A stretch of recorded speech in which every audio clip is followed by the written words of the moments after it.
Docker packages your app together with everything it needs to run so it behaves the same on any machine, which raises the obvious question, why doesn't your app do that already? Your app runs on your machine right now. Underneath it sits a particular version of Node, a few libraries, and some things your operating system happens to provide. You chose almost none of that. It was there already.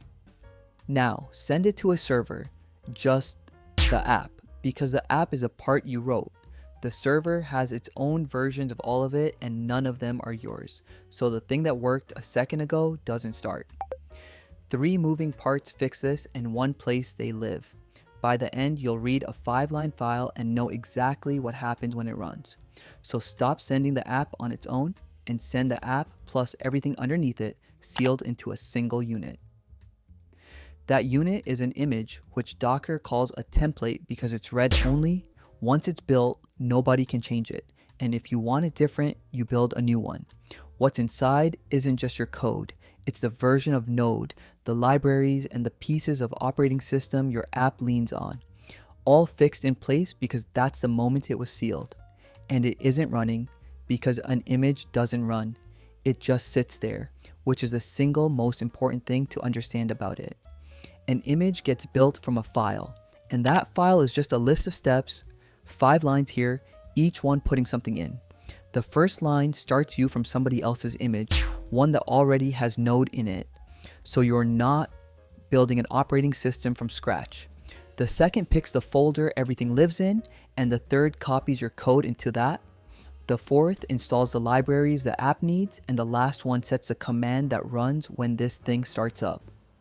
That file is a Dockerfile, and when you run Docker build, it works down the list from the top, so what comes out the other end is the image, so a list and the sealed thing that list builds. Here's the part most explanations skip past, and it's the part that matters. The image still doesn't run. You don't run an image, you run a copy of one. So you start it, and Docker takes that sealed image and brings up a running copy from it, and that copy is a container. The image itself is untouched, still sealed, still exactly what it was a second earlier, which means you can do it again and again. So one image gives you 3 containers, all identical and all running at once. And when one of them falls over or you kill it, the image doesn't care because it was never the thing running. Bring up another copy and you're back where you were in about a second.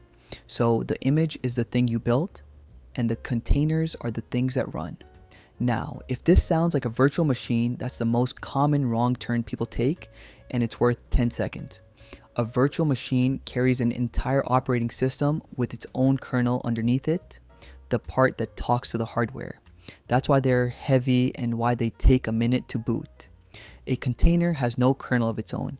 It's a process running directly on the one already on the machine, walled off from the others. Every container on a machine shares that same kernel, which is why a container starts in a second and a virtual machine doesn't. One thing that surprises people, on a Mac or a Windows machine, Docker is quietly running a Linux virtual machine for you, and your containers live inside that. On Linux, there's nothing underneath, it's just your kernel. That shared kernel is also the catch. Because every container on a machine is talking to the same one, the wall between them is thinner than the wall around a virtual machine. For separating your own services, that's fine. For running code you don't trust next to code you do, it isn't the boundary you want. Which leaves the last piece, which is where images go.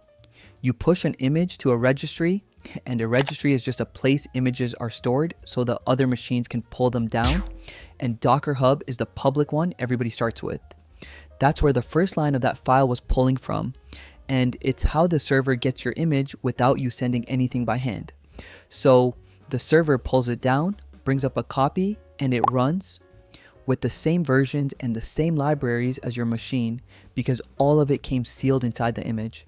A file that lists the steps, an image the steps build, containers that run copies of it, and a registry the images move through. That's Docker.